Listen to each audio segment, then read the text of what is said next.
મેં એક જગ્યાએ પ્રોગ્રામમાં કીધું ને દાદા કે કાંઈ હારે આવવાનું નથી, લહેર કરો. તો એક ભાઈ મને પ્રોગ્રામ પૂરો કરીને કીધું, પૂરો થયો ને મને કે ભલે બીજા ન લઈ જાય, હું લઈ જવા. તું હું લઈ જાઉં? મને કે બે પગમાં હરિયા છે. એ તો તારા લખણે આવ્યા હારે ભાઈ, ખરેખર. અને પાછું જો તમે માણસો તરત એવું નથી માણસ જેવું જીવન, તમે જેવું બોલો ને એવું જીવે જ છે. એક જગ્યાએ મારે કહેવાય ગયું કે અજગર કરે ની ચાકરી, ફલાણું નાન તેન, કીડીને કળ ને હાથીને મણ દેનારો ભગવાન છે. એક જણો મને કે આજથી એક હળીના બે કટકા કરે બીજો. મેં કીધું કેમ? મને કે તમે ન કીધું કે અજગર કરે ની ચાકરી તોય ભગવાન એના મોઢામાં આહાર આપે છે ને હાથીને મણ આપે છે. મેં કીધું તું કીડી થા ને તેથી કાંઈ ન કરતો, હાથી થા તેથી ન કરતો, અજગરના પેટ નો થા તેથી કાંઈ ન કરતો. પણ અત્યારે માણા બન્યો છે માટે તારે કરવું પડે. ભગવાન કૃષ્ણ એમ કહે છે કે તું કર્મ કર, ફળની આશા ન રાખ. મને કેવું મળશે એ છોડ. એટલે માણસો તરત જીવનમાં લઈ જ લે. અને વાત એટલી, એટલે વાત એ છે કે આખી જિંદગીનો કવિ કાગ બાપુની આ કવિતા છે દાદા, કે ગુણતા ભાંગતા બાકી મેલતા આખો ભાવ મેં ગાળ્યો છેવટમાં શૂન્ય તણો સરવાળો. હવે એનો સરવાળો આપણે કરીએ તો દાખલા તરીકે આપણે હોય 100 વર્ષ પૂરું જ જીવવું છે, એક પણ વર્ષ એમાં કાઢવું નથી ફાઇનલ. તો 15 વર્ષ તો આપણા બાળપણના ગયા, વાહ 85 વધ્યા. હવે તમે આવો કે આપણે જેટલું જાગીએ એટલું તો હુઈ સી. અમુક ડબલ ખ્યાહી લેતા એ વસ્તુ જુદી. એટલે 50 વર્ષ ઊંઘમાં ગયા, કેટલા રહ્યા? 35 વર્ષ રહ્યા. 35 વર્ષમાં હવે આપણે 15 વર્ષના થયા પછી આપણે અડધો જે 5 વર્ષ છે ને વ્યવહાર જોવામાં કાઢ્યા.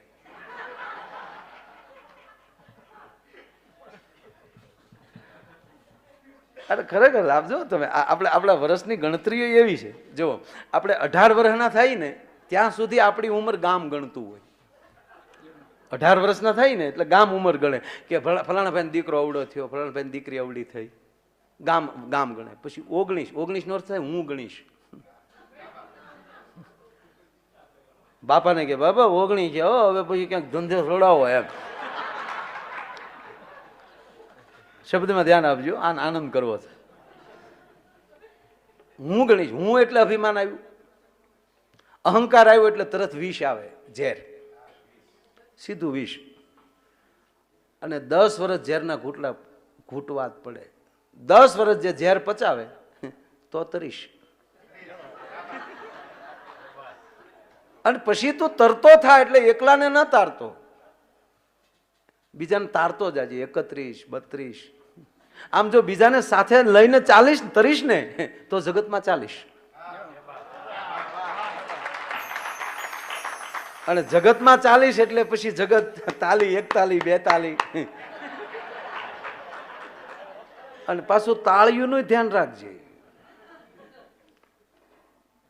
મચ્છરનું બચ્ચું પેલી ઉડાન ભરતું હતું, પહેલી જ વાર. એટલે માને પગે લાગ્યો, હે માં, હે જગદંબા. એને માં જ હોય ને. એટલે બાપુ મને આ મચ્છર ભલે કોઈને ગમતા કે ન, મને બહુ ગમે. અને એવું હશે તો મારે દાદે હનુમાનજીએ મચ્છરનું રૂપ ધારણ કર્યું છે ને. શું કામ? એ પાછું આ લંકામાં, જે લંકામાં હું તમે બેઠા છીએ ત્યાં મશક સમાન રૂપ ધારણ કરીને હનુમાનજી મહારાજ અહીંયા ફેર્યા. એ વાતે છોડો, આધ્યાત્મિકની વાતે છોડો, પણ એને ઉડવાની તેવડ તો છે ને, પાંખવાળો તો છે ને. આ દુનિયામાં 3 વસ્તુ જેની હારી હોય એને કોઈના બાપની તેવડ નથી રોકી શકે. કાંઈક પાંખ હોય એની. એક એની હાંખ, કઈ હાંખનો છે, કઈ પાંખીનો છે, કઈ પાંખનો છે. જેની આંખ, હાંખ અને પાંખ, આ 3 વસ્તુ પવિત્ર હોય ને એને પછી કોઈના બાપની તેવડ નથી. ભલા જેની આંખ પવિત્ર હોય, જેની હાંખ પવિત્ર હોય. અને હિન્દુસ્તાનની તો એક કોમ એમ કહેવાય કે એક પાંખાળી છે અને એક હાંખાળી છે. આંખનું આપણે જોવાનું છે. અને આ નરું સત્ય છે ને. કોણ ઋષિ પુત્ર નથી હિન્દુસ્તાનમાં? એના પાયામાં તો ત્યાં ઋષિ જ બેઠા. પછી જેવા કર્મ કરતા ગયા એવી જ્ઞાતિમાં આપણે જતા ગયા. બાકી એનું જે ઉત્તમ સ્થાન જે છે આપણું, ઉત્તમમાં ઉત્તમ સ્થાન હોય તો ભારત વર્ષની અંદર જન્મ લેવો છે. આ લંકા જ હતું. શ્રીકારે થયું સીતાજી આવ્યા પછી. નકર લંકા તે ગઢથી રાવણ આવ્યો, સ્વયંવરમાં શ્રીલંકાથી નથી આવ્યો. ત્યાં લંકા જ લખવામાં આવ્યું, પણ શ્રી એટલે શક્તિ. ભગવતી જયારે અહીંયા પ્રવેશ કર્યા ત્યારે લંકાની આગળ શ્રી લાગ્યો. અને કહેવા ગયો કે વિશ્વનો એક પણ એવો દેશ નથી કે એની આગળ શ્રી લાગતો હોય. એ કેવલ ને કેવલ રામજીની, હનુમાનજીની, માં જાનકીની કૃપા અને આ દેશમાં આવ્યા ને, અને અહીંયા એટલે આની આગળ શ્રી લાગી ગયો ભલામણ. એટલે બચ્ચું ભલે છે મચ્છર, પણ પાંખવાળું જ છે ને, ઉડવાની તેવડ છે. આપણે જેટલા આવ્યા પાંખાળા ઉડીને આવ્યા અહીંયા. આ નરું સત્ય છે ને, ઉડીને આવ્યા ને. તૂટી ગયા હતા વાંદરા અહીંયા આવવા હાટું બાપા. એક વાંદરો તો દાદા કંટાળી ગયો બાપુ. એક વાંદરો કંટાળી ગયો. સેતુ બાંધતા હતા ને, 2-3 વાંદરાને બોલો કે અહીંયા આવો, તમાકુ સોળ્યું બેઠા બેઠા. પછી વાંદરે કીધું કે આ બાંધવા ભેગા કર્યા કે પુલ બાંધવા બનાવ્યા? આમાં નક્કી આપણે ભેગા હું કામ કર્યા એ નક્કી નતા. તો ભગવાન રાઘવ આવ્યા ત્યારે પણ સેતુ બાંધીને, આજ એની કૃપા આપણા ઉપર કેવડી કે ઉડીને આવવામાં કેવલ હનુમાનજી એક જ હતા. આજે હનુમાનજી આપણને બધાને પાંખુવાળા બનાવી નાખ્યા અને બધા ઉડીને આવ્યા અહીંયા. આ હસમુખો હનુમાન કેવો હશે? બધા એને ઉડીને મચ્છરે ઉડવાની શરૂઆત કરી. માને પગે લાગ્યો, માં પહેલી સફર કરું છું, પહેલી ઉડવાની શરૂઆત કરું છું મને. એટલે એની માએ કીધું લેટ્સ ગો બેટા, હેપી જર્ની. લંકા નું હતું, જાઓ બેટા સફર કરો, ઉડાન ભરો. અને મચ્છર ઉડતું ઉડતું સફર કરી અને જ્યાં પાછું આવ્યું પછી એની માં પૂછે છે કે બેટા કેવી સફર રહી? કે માં બહુ સરસ, મને બહુ આનંદ આવ્યો. ધ્યાન દેજો શબ્દમાં. જેમ ઊંચો જાતો ગયો એમ મને દુનિયા નાની મળી દેખાવા. અને માં મને તો મજા આવી, પણ હું જ્યાં ગયો ને સમાજને બહુ મજા આવી. અરે બેટા સમાજને? તારાથી સમાજને મજા આવી એમ? કે હા માં, હું જ્યાં ગયો ને અહીંયા સમાજે તાળીઓ બહુ પાડી.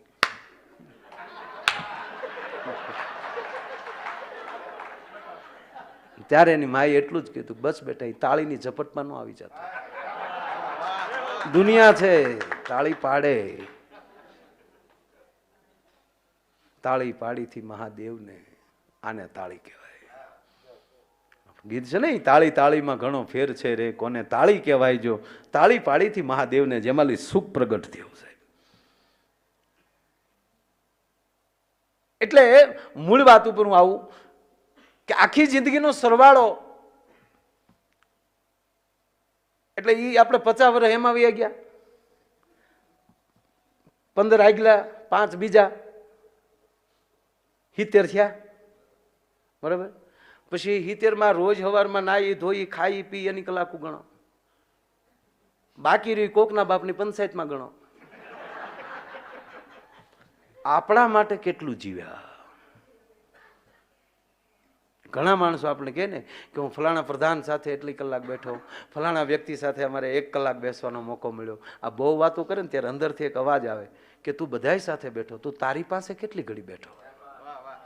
સાહેબ આ ભાગવત છે ને, પોતાની પાસે બેસવાની વાત છે. ભલા મારા આજે દિવસો કપાય છે કોઈ સાથે નથી, પોતા સાથે બેસે છે.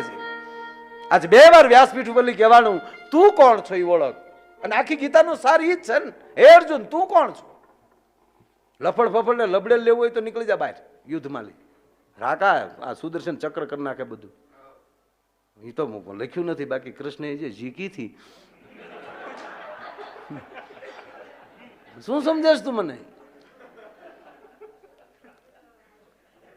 મારો કહેવાનો અર્થ એ છે કે એ સરવાળો શૂન્ય ન કરવો હોય તો આવા સંતોની નજીક રહેવું, આવી કથાઓમાં જવું. હું તો કોઈ બહુ બાપુ મને બહુ રમતા ન આવડે, પણ કાલે આપણે કીધું એટલે પછી મને યાદ આવ્યું કે આ બધું કદાચ વયું જાય, પણ આ ઠુમકા માર લીધા એ કોણ લઈ જવાનું? કોના પાસે લઈ જવાનું?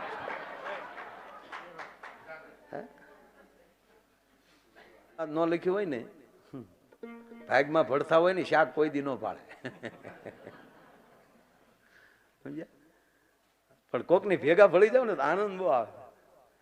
જો આ અત્યારે તો પાણીની બોટલોને ભાવ દૂધ કરતા ઓલા જ છે, પણ ભલે ડંકીનું પાણી હોય ને દૂધમાં નાખી ગયું તો દૂધના ભાવે મળ્યું ને ખપ્પા. પણ જેને કિંમત વધારી હોય ને એને કોઈ દી ભૂલાય નહીં. જેને આપણી કિંમત વધારી હોય એને ભૂલાય નહીં.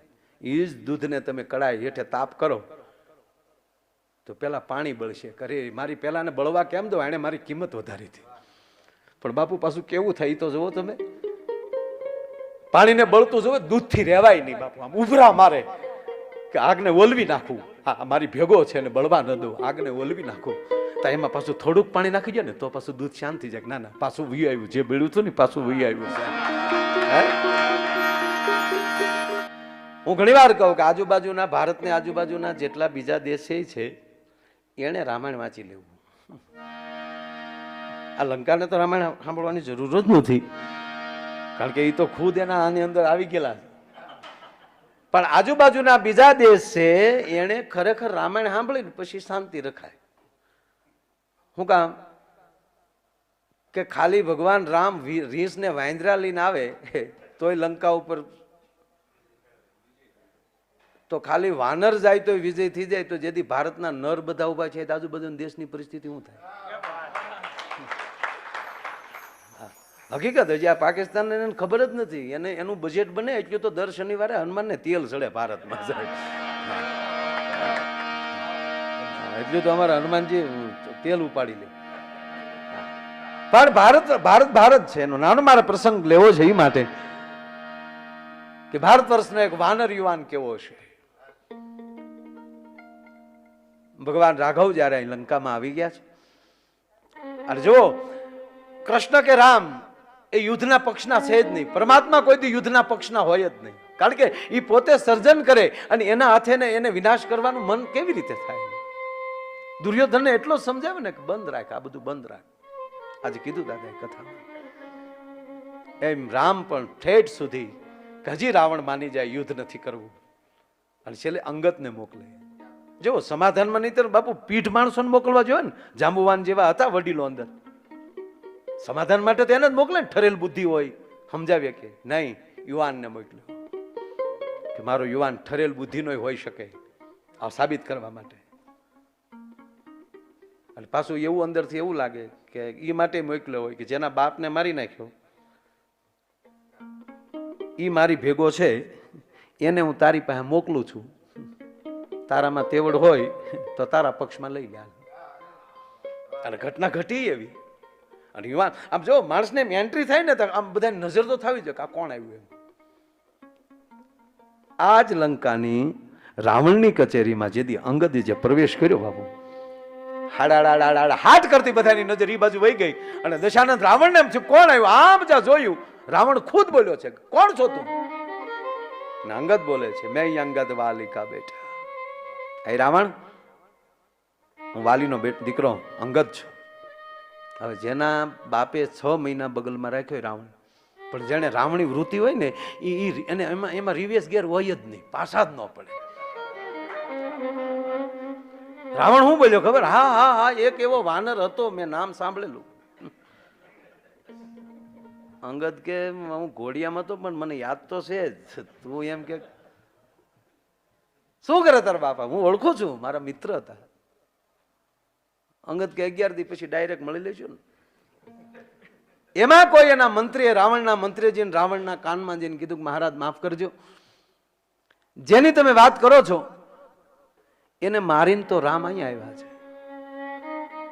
રાવણ માટે ખરેખર પાછું ફરવાનો મોટો મોકો હતો કે જેણે મને 6 મહિના બગલમાં રાખ્યો એને જો રામ મારી એકતા હોય. પણ મેં કીધું ને કે એ ફરેલ બુદ્ધિ હોય ને એ કેવું વિચારે કે જેણે મને બગલમાં રાખ્યો એને તને ઉપાડ નાખ્યો, હવે હું મારે બીક કોના બાપને લે. પણ આ ગોબો ઉપાડનાર તારી હામો ઉભો છે. અને રાવણ અતિ ક્રોધમાં ભરાણો છે કે અંગદ, જેને તારા બાપને મારી નાખ્યો એની ભેગો તું વયો ગયો, એના પક્ષમાં તું આવી ગયો. તમારી જેવાએ તારી તે તો તારી જનેતાની કુખ લજવીને હું રાવણ બોલ્યો, ખૂબ બોલ્યો, બધું લખાણું નથી.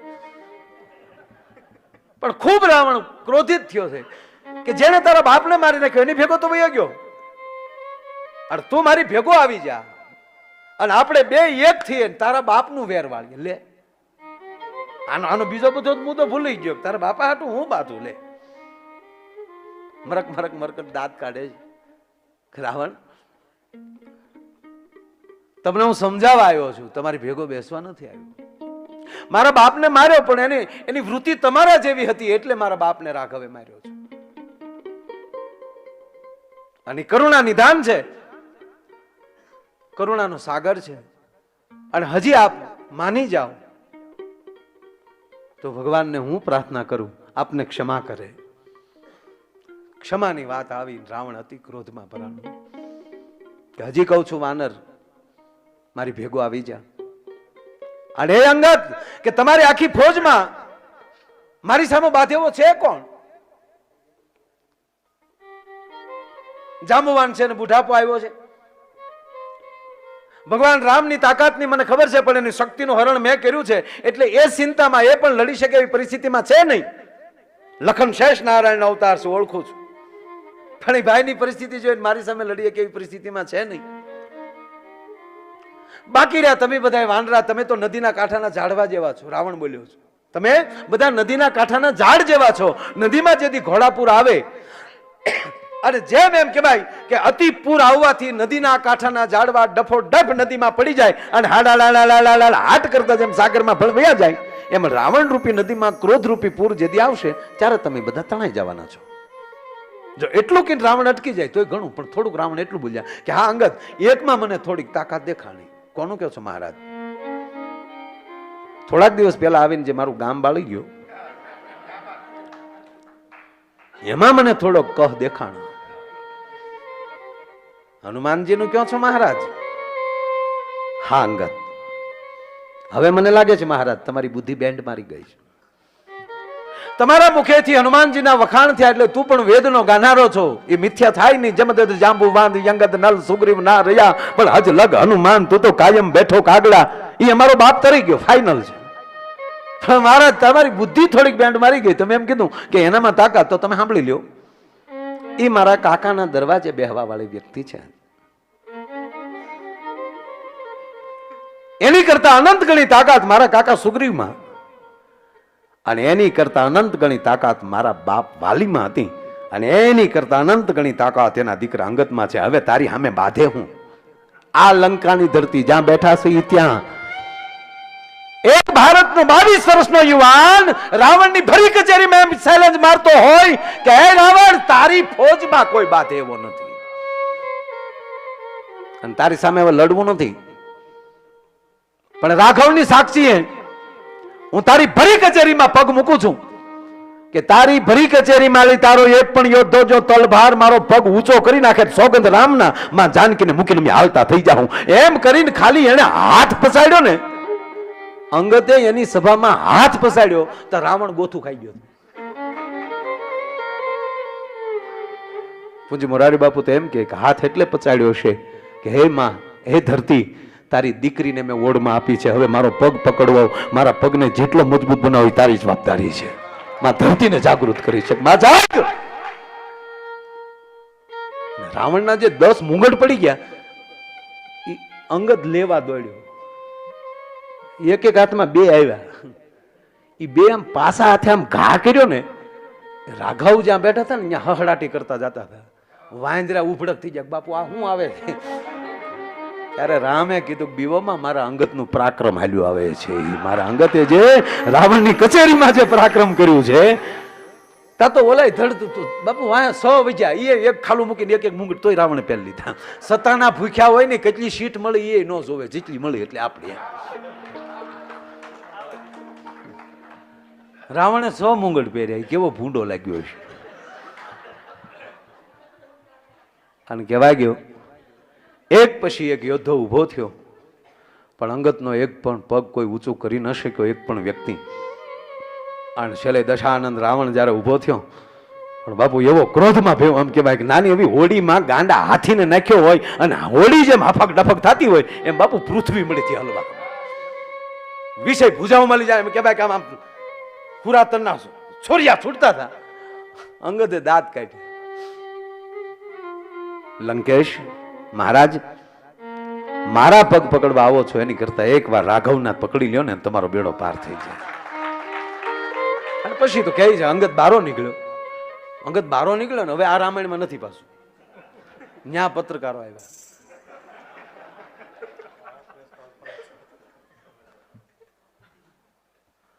પ્રેસ કોન્ફરન્સ બોલાવી. અંગદ, અમારો પ્રશ્ન છે, બોલો ને, કે તમારો પગ જો કોઈ ઊંચો ન કરી શક્યો તો તમે રાવણને મારી ન શકો? શું અંગદ બોલ્યો છે દાદા? એક પાટું ભેગો માન નાખ્યું. એનો એક પાટું ભેગો અમૃતનો કુંભો લાદોડા હોતો નીકળી જાય. કે કેમ? કે હું 6 મહિનાનો હતો અને ઘોડિયામાં હિચકતો, તેથી મારા બાપે આ રાવણને ઘૂઘરો કરીને મારા ઘોડીએ બાંધ્યો હતો. અને તેથી હું 6 મહિનાનો હતો ને તેથી હૂતો થપાટું મારતો હતો. અને 10 માથાળું આમ જતું હતું. કડે કડે બાંધેલો કડે. અને મને એટલી બધી મજા આવતી હતી કે અંગદ કહે છે કે ક્યાં મોઢાની મૂછ ખેવું મને એવી ગમે.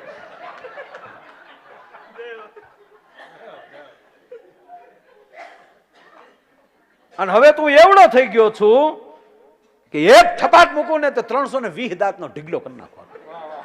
બરાબર છે ને ગણિત? 32 ગુણ્યા 10. પાછો હું નિશાળે ગયો તેથી પાછું નહોતું કઈ ભણવાનું. એક થપાટ ભેગો, એક પાટું ભેગો માર નાખો. તો તે માર્યો કેમ નહીં? તાકે મારું તો જેને મારવા માટે મારા બાપ રાઘવે છે અયોધ્યાથી અહીંયા ધક્કો માર્યો ખાધો ને, એ મારા પ્રભુનું માધ્યમ ન ઘટે એ માટે મેં એના માટે રહેવા દીધો.